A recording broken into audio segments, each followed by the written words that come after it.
This just in, you were looking at obviously a very disturbing live shot there. That is the World Trade Center, and we have unconfirmed reports this morning that a plane It's remembrance. It's remembrance to the victims that lost their lives that day. The innocent civilian people, both in the New York area, the Pentagon, and the fields of Pennsylvania. We can't forget. Thank you all for coming. I want to welcome not only our dignitaries that are seated to my left, your right, but also those that have come to participate in the 9/11 ceremony. This week, we mark the 11th annual anniversary of the September 11th attacks. It is a time to remember the nearly 3,000 innocent men and women and children we lost and the families they left behind. It is a chance to honor the courage of the first responders who risked their lives on that day and every day since. And it is an opportunity to give thanks to our men and women in uniform who have served and sacrificed, sometimes from far from home, to keep our country safe. This anniversary is about them. It is also about time to reflect on just how far we've come as a nation these past 11 years. I'd like to ask Pastor Lawrence Becker from Trinity Lutheran Church to give the opening prayer. We invite you to rise as we invite God's presence into this moment. Gracious and loving God, we stand before you, gathered at this moment, tempted to be in fear, tempted to be angry. Help us to respond in faith. Help us to respond in understanding and compassion. We thank you for all who have given of themselves so powerfully and wonderfully in service to our community, caring for us, protecting us, guiding us, leading us. We pray your blessing on them, and we thank you for their inspiration, their example. Help us as people of faith to look at our community and the differences we find here, not with fear, but with hope and understanding. Amen. At this time, we'll have the lowering of the flag by LA County Sheriff Department Station 161, Assistant Fire Chief Barry Nugent and staff. We'll also have VFW Ruben Venegas Honor Squad, Buddy Popper Chairman, who will perform the taps during the lowering of the flag. Uniform personnel, present arms.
LA Sheriff Department, Sheriff Lee Baca.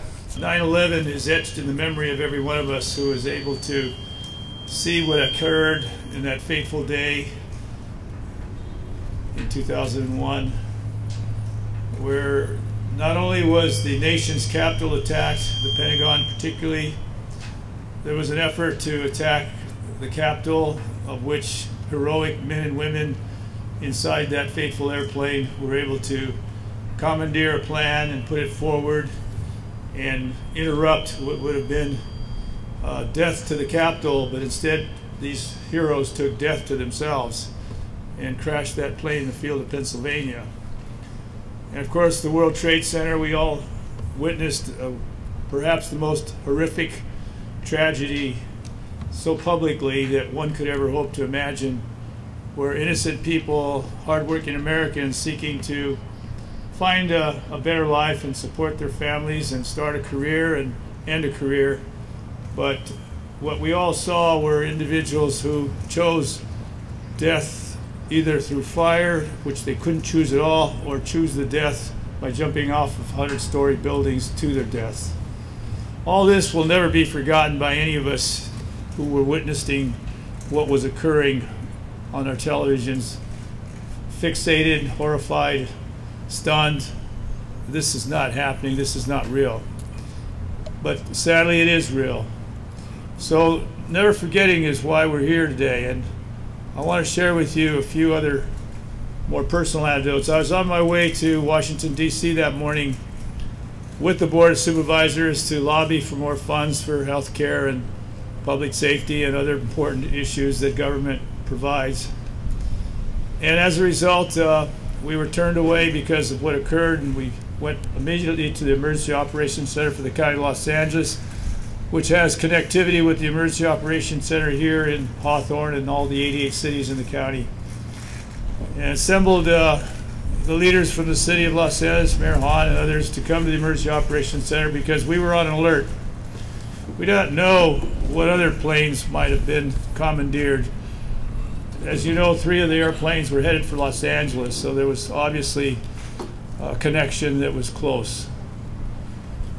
After we put a plan together, it was obvious to me the first order of business is to help the NYPD and the New York Fire Department in what they experienced as well. There were 19 police officers killed, and there was also hundreds of firefighters killed, attempting to rescue people within the immediacy of the disaster with the Twin Towers. After that became more organized and people started the recovery process, which took actually months. In Los Angeles County, deputy sheriffs and police officers, along with the public, we started raising money, and to cut to the short here, took $750,000 to Mayor Giuliani within 2 months. Los Angeles not only cares and will never forget, but we will always provide help to the surviving families of firefighters and police officers. To take it further, there are 2 individuals that we befriended, meaning the families of 2 deceased individuals that we befriended. Firefighter Foti and police officer Delara of the respective New York Police Department and New York Fire Department's families were identified by us, little children, stunned at the loss of a father, did not really have any comprehension as to the magnitude of what was happening. So we adopted these families and invited them to come to Los Angeles a year later. We paid for their airfare. We paid for the entire emergency services unit of the NYPD, which was the unit that lost all these officers. All of them came out at our hospitality for 2 weeks. We wanted them to have a break from the tragedy. They went to Disneyland and the various amusement parks of Southern California and the beach and so forth. And then we sent them home with each family $30,000 apiece. So you see, today is not only a day of remembrance, it's also a day of recognizing that these families still exist, that these families have children now that are about to enter college and start new lives. So we must continue to do our best to stay in the spirit of the challenges of the surviving families of 9/11. Thank you. God bless all of you. Hawthorne Police Department Chief Bob Fager. Good morning, ladies and gentlemen, honored guests, honored officials. I thank you for all taking time out of your schedules to join us, the city services and employees here today, on what's truly a befitting day in American history and one that we can't forget. I cannot follow a better description of some of the day's events that Sheriff Baca just presented. But what this day means to me and to the members of my department, really I'll sum up in 2 areas. The first one's remembrance.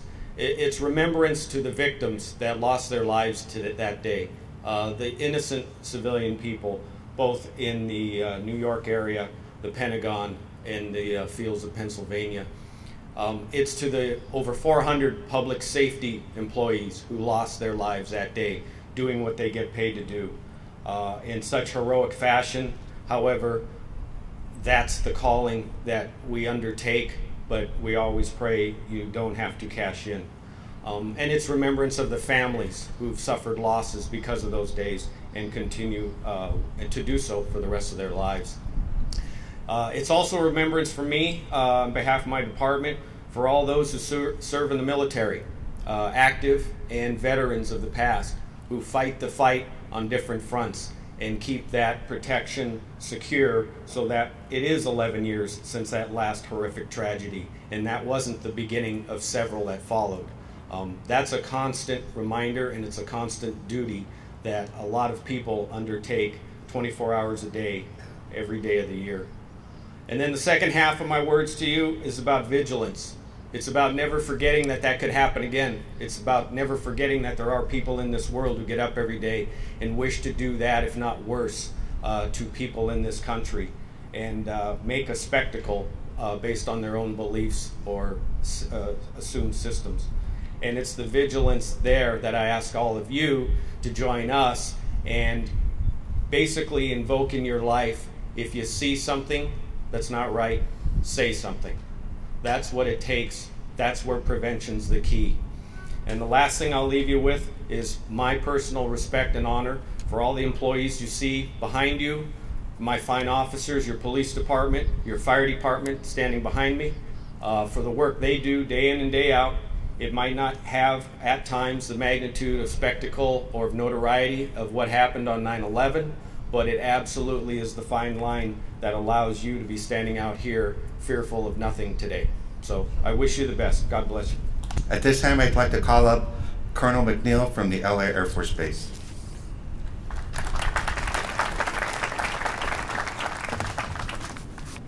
On behalf of Lieutenant General Polakowski and the men and women of Los Angeles Air Force Base, thank you for inviting us to participate in this ceremony with you today. We honor the memory of those who lost their lives as a result of the terrorist attacks on the World Trade Center, the Pentagon, and on United Flight 93. We also say thank you to the members of the military, the firefighters, the police, and everyone who works each day to help us remain free and safe and prosperous as a nation.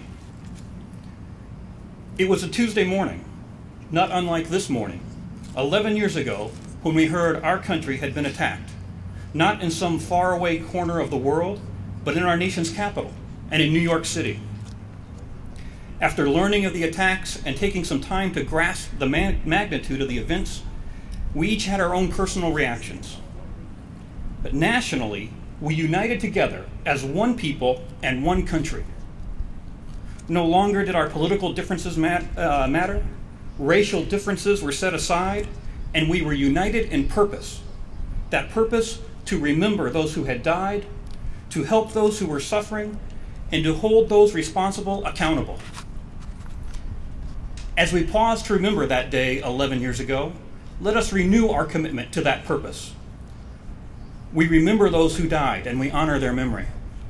We will continue to help those who are suffering, including the thousands of wounded servicemen and women who have returned from the battlefields and distant lands, where they gave a part of themselves to help protect us here at home. And we continue to advance the cause of righteousness and justice around the world. I believe 9/11 reminds us of a lesson we sometimes forget, that when we work together, there is nothing the United States of America can't accomplish. When united in purpose, there is no goal too high, there is no obstacle too great, and no problem too difficult for us to overcome. So today, let us renew our commitment to honor the memory of those who died and continue united as one people and one country to support those serving at home and abroad to help keep us safe and free. Thank you, sir.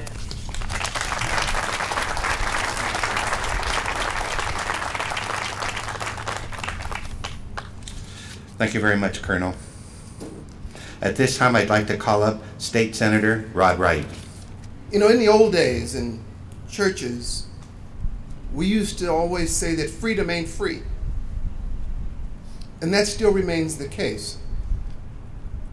I remember looking 11 years ago, as I saw the Trade Center go down, and I thought, now the young people won't know nothing about this here, but there was a restaurant on top of the World Trade Center called Windows on the World.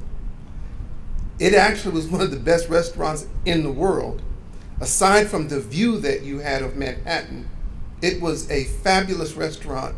It was a place that you would take people and say, this is American food at its best. And to watch it go down that morning, you kind of went, my. But you look back and you go, you can't do anything about that has already happened. And so those of us in government have to look and go, what do you do now? We just in the legislature in Sacramento passed a bill that will enable Los Angeles County to have the finest regional interoperability system in the world. What's he talking about? If there's a fire truck, if there's a police officer, if there's an ambulance, you want them to all be able to have the same level of communication with one another so that they're operating. What's he talking about? One of the tragedies in the World Trade Center was that the police officers and the firefighters functioned on different frequencies. So that one unit had information that wasn't available to the other unit. Technology now allows us to do better than that. And Los Angeles County will have the best regional operability system, and I'm proud to say that 81 cities in Los Angeles County joined that effort. Every law enforcement agency in Los Angeles County joined that effort. Every firefighting agency joined that effort. The Los Angeles Unified School District joined that effort. But I'm proud to say as well that, again, because freedom isn't free, that just this week, the United States Congress made sure that they recognized that many of those responders who rushed into buildings now have cancers. No one knew about whether it was asbestos in the building or whether there was toxic material. And we spent 11 years arguing about whether or not it was connected with this or connected with that. And I'm proud of Congress to say, we're not going to have that fight anymore. You caught cancer because you went into a building to save human life. And we're just going to cover it, and we're going to set aside, I think it's $2.5 billion for the families and the people who were first responders. And those members of Congress who made that happen, our own Congresswoman Waters and others, we want to say thank you, because the way that you see that it doesn't happen again is to make sure that the people who are going to become first responders have the best equipment and the best tools that they can possibly have to see that it doesn't happen. So I'm proud to be here today to say there's a little bit that we're able to do, but for all of you who serve to make sure that we're all safe, whether it's an ambulance driver, a firefighter, or a police officer, on behalf of the state legislature and the state senate where I serve, today we can all just say thank you. Mike Gibson, representing the California Board of Equalization, Chairman Jerome Horton.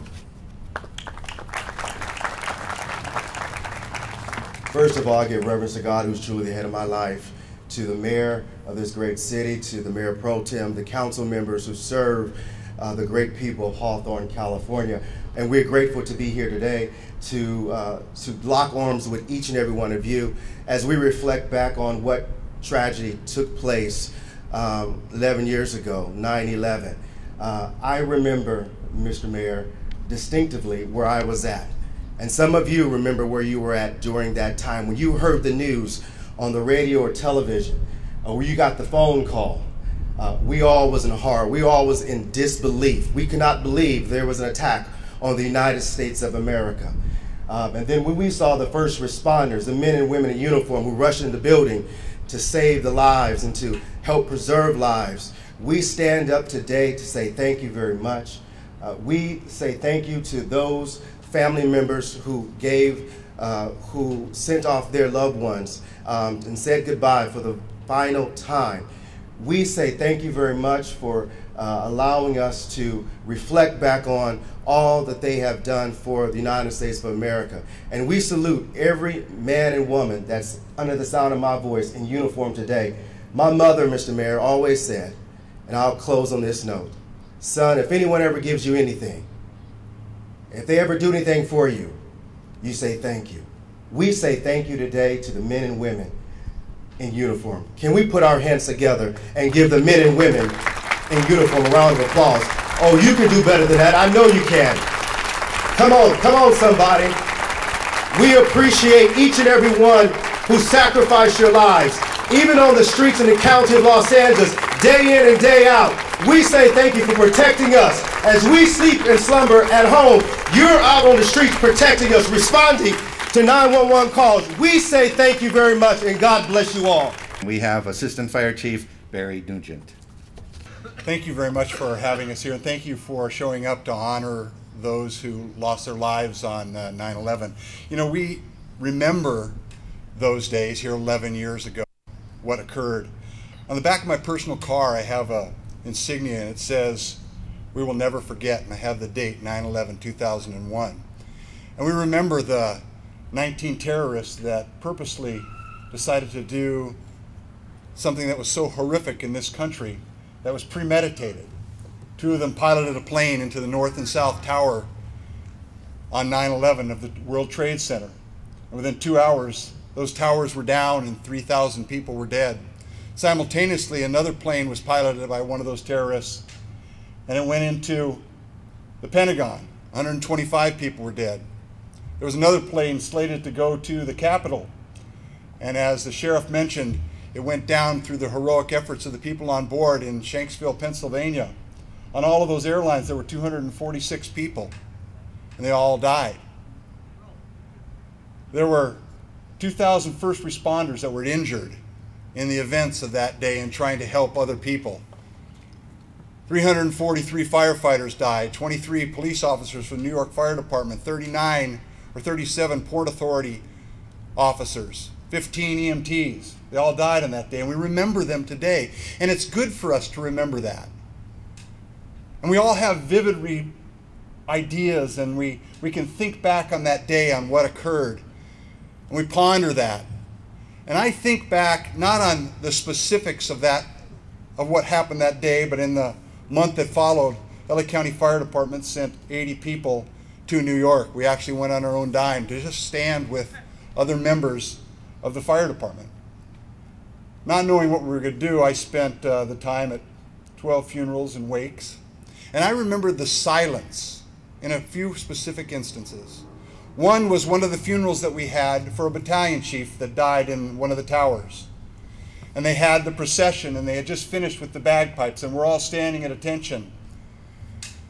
And the engine comes down, and there's an empty coffin because they couldn't find the remains, but they found his helmet, and his helmet was there. And the family gets out, and the bagpipes had ended.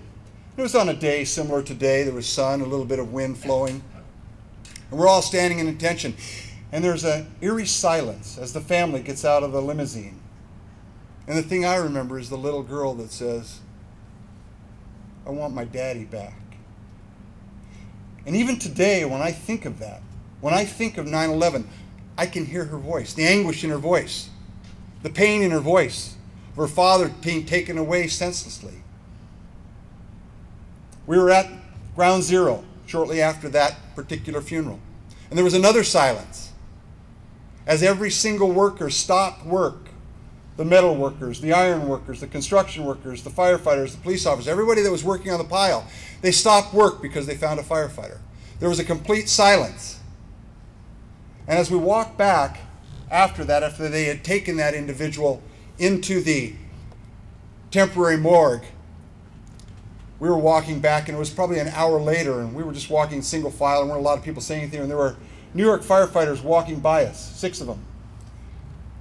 As we just went past him, we sort of nodded, and just we got past him, he said, "Hey, you guys with LA County?" "Yeah, we are." "You want to come stand with us?" "Sure, come stand with you." And they take us to the back of the makeshift morgue, and they said, "We're going to bring one of our brothers out." And we stood there at attention, in silence, crying. in attention as a Stokes stretcher came out with the remains of one of the heroic firefighters with the American flag wrapped around him. Weeping, trying to stand at attention. And after they left, we hugged, and this tough New York guy says, you know what? Thank you for being here. Thank you for being here. And I thought, to honor those who went and died while they were going in, while others were coming out. And I realized that each and every one of us has the ability to have the ministry of being there. Anytime somebody hears something that's horrific in their life, they get told there's cancer, they get told by somebody, a police officer comes to their door and says, your husband was just killed in a traffic accident. There's something has happened horrific in your life. Each one of us has the ability to be involved in the ministry of being there. Just standing and offering comfort.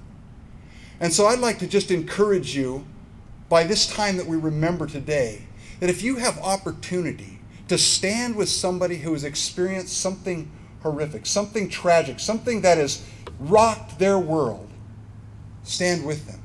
Just be involved in the ministry of being there for them, as I experienced with those that experienced that horrific thing on 9/11.